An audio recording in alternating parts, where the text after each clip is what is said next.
Ruby की उम्र 20 वर्ष थी। वह अपने गांव से लखनऊ में कुछ बनने के लिए आई थी। उसका रंग भले ही गोरा नहीं था, मगर उसके नए नक्श और फिगर बहुत ही आकर्षक था। यही कारण था जो भी उसे देखता तो उससे आकर्षित हुए बगैर नहीं रह पाता था। और रूबी भी कभी किसी को निराश नहीं करती थी। यही कारण था उसके कई पुरुष मित्र बन गए थे। इसी समय रूबी को एक कंपनी में काम मिल गया था। एक दिन रूबी अपने काम पर जा रही थी तो उसने एक ऑटो रिक्शा को हाथ दिया।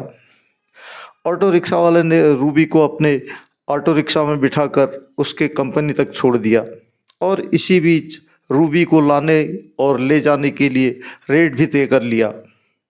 उसके बाद जो कहानी सामने आई दोस्तों, यह सुनकर पुलिस भी हैरान रह गई। नमस्कार, मैं हूं इंद्र सिंह। क्राइम अब तक 302 में आपका स्वागत है दोस्तों। वैसे तो रूबी के कई पुरुष मित्र थे। उनमें एक ऑटो ड्राइवर आनंद भी शामिल हो गया था, जो रूबी को कंपनी ले जाने और लाने का काम करता था। आनंद और रूबी के बीच बातें होने लगी और दोनों ने अपना मोबाइल एक दूसरे को दे दिया था। जब भी रूबी को कहीं जाना होता तो वह आनंद को फ़ोन करती और आनंद तुरंत ही हाजिर हो जाता था। रूबी आनंद की तरफ अब आकर्षित होने लग गई थी, जबकि आनंद पहली ही बार उसे अपना दिल दे चुका था, मगर कहीं कह नहीं पाया था। फिर एक दिन आनंद ने हिम्मत करके रूबी से कहा कि वह उसके साथ पिकनिक पर चले। रूबी ने उसके आग्रह को आसानी से मान लिया और फिर दोनों एक रोज़ बिजली पारसी किला के जंगल में पिकनिक मनाने गए और खूब इधर उधर घूमे। इसी समय आनंद ने रूबी का हाथ पकड़ लिया। रूबी ने इसका कोई विरोध नहीं किया तो आनंद ने रूबी से कहा कि वह उसे चाहने लगा है। उस समय रूबी ने आनंद को कोई जवाब नहीं दिया, मगर जब वह अकेली थी तो सोचने लगी कि क्यों न आनंद को घुमाया जाए, क्योंकि रूबी किसी भी तरह अपने लिए ज़मीन खरीदना चाहती। इसी के लिए वह किसी से भी दोस्ती कर लेती और हर कोई उसकी दोस्ती को प्यार समझ बैठता था और रूबी इसका भरपूर फ़ायदा उठाती थी। लेकिन वह आनंद के साथ साथ कई लोगों के साथ फिजिकल रिलेशन में भी रह चुकी थी। इस बात का एक दूसरे को पता भी नहीं था।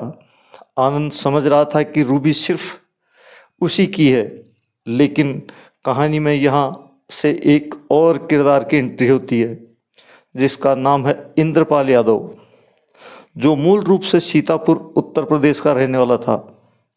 वह भी लखनऊ में नौकरी करने आया था। इंद्रपाल यादव भी उसी कंपनी में काम करता था जहां रूबी काम करती थी। इंद्रपाल यादव ने रूबी के साथ दोस्ती कर ली। रूबी भी दिल फेंक थी। उसने भी इंद्रपाल से अच्छी केमिस्ट्री जोड़ ली। अब दोनों एक साथ घर की तरफ आते निकलते और साथ ही साथ घर जाने के लिए निकलते। एक दिन रूबी और इंद्रपाल ड्यूटी के बाद आशियाना चौराहे पर पानी पूरी खा रहे थे। तभी वहाँ आनंद पहुँच गया। उस समय तो उसने कुछ नहीं कहा, मगर बाद में रूबी से उसने कहा कि उसका इंद्रपाल से मिलना उसको बिल्कुल पसंद नहीं है। रूबी ने कहा वह उसके साथ एक कंपनी में एक ही जगह काम करती है, मगर तुम बिल्कुल परेशान मत होना, मैं ऐसा कुछ नहीं करूँगी। लेकिन आनंद के दिमाग में शक के कीड़े ने जन्म ले लिया था। अब वह इंद्रपाल को हमेशा के लिए अपने और रूबी के बीच से हटाना चाहता था। इधर इंद्रपाल और रूबी की दोस्ती भी गहरी होती जा रही थी। इसी के चलते आनंद ने रूबी के चाचा से इंद्रपाल और रूबी के बारे में बड़ा चढ़ाकर शिकायत कर दी, जिसके कारण रूबी के चाचा ने रूबी को खूब फटकार लगाई और उसका काम पर जाना बंद कर दिया। इधर इंद्रपाल परेशान हो गया था। वह रूबी को किसी भी तरह मिलना चाहता था और अपने दिल की बात बताना चाहता था। एक दिन रूबी इंद्रपाल से मिलने पहुंची तो इंद्रपाल ने उसे अपने दिल की बात बता दी। इंद्रपाल काफ़ी हैंडसम भी था और रूबी का हम उम्र भी, जबकि आनंद रूबी से 10 वर्ष बड़ा था। रूबी ने इंद्रपाल का भी ऑफर स्वीकार कर लिया। अब दोनों कभी कभार मिल लिया करते थे। इधर आनंद ने रूबी की जासूसी करनी शुरू कर दी थी। एक दिन फिर उसने रूबी को इंद्रपाल के साथ पकड़ लिया। उस दिन उसने रूबी से खूब भला बुरा कहा। रूबी ने उसके बातों का कोई जवाब नहीं दिया और वहाँ से चली गई। दोस्तों, तारीख थी 15 जून 2018 को। आनंद ने रूबी से फ़ोन पर कहा कि इंद्रपाल को बुला लो, उसे कुछ समझाना है। रूबी ने मना कर दिया, लेकिन आनंद ने रूबी को अपने विश्वास में लेकर इंद्रपाल को बुला लिया और तीनों आनंद के ऑटो रिक्शा से बैठकर बिजली पारसी किला के जंगल में घूमने चले गए। लेकिन वहाँ पहले से ही आनंद के दोस्त आलोक, अविनाश, गौरव, विकास और सुधीर हाथ लगाकर बैठे थे। जैसे इंद्रपाल वहाँ पहुँचा तो ये सब उस पर टूट पड़े। उसको इतना पीटा कि उसकी मृत्यु हो गई। लाश की शनाख्त न हो सके इसके लिए उस पर पेट्रोल डालकर आग लगा दी और सभी वापस चले गए। दूसरे दिन किसी ने अधजली लाश देखी तो आशियाना पुलिस को खबर कर दी। आशियाना थाना incharge Jitendra Pratap Singh, CO Cantt Tanu Upadhyay, SP north Lucknow Anurag Vats अपनी टीम और फॉरेंसिक टीम के साथ घटनास्थल पर पहुंच गए। लाश का पंचनामा भरकर उसे पोस्टमार्टम के लिए भेज दिया और इंद्रपाल के मोबाइल का सीडीआर निकलवाया तो उसमें 15 जून को आखिरी कॉल रूबी का था और रूबी से रोज़ कई बार इंद्रपाल की बात होती थी। अतः पुलिस ने रूबी को पूछताछ के लिए थाने बुलवाया। उससे इस हत्या के बारे में पूछताछ की तो उसने इस हत्या से पूरी तरह मुकर गई। लेकिन जब पुलिस ने उसका मोबाइल लोकेशन और इंद्रपाल का मोबाइल लोकेशन उसी जगह पर एक्टिव था जहां यह हत्या हुई थी, उसको दिखाया तो रूबी टूट गई।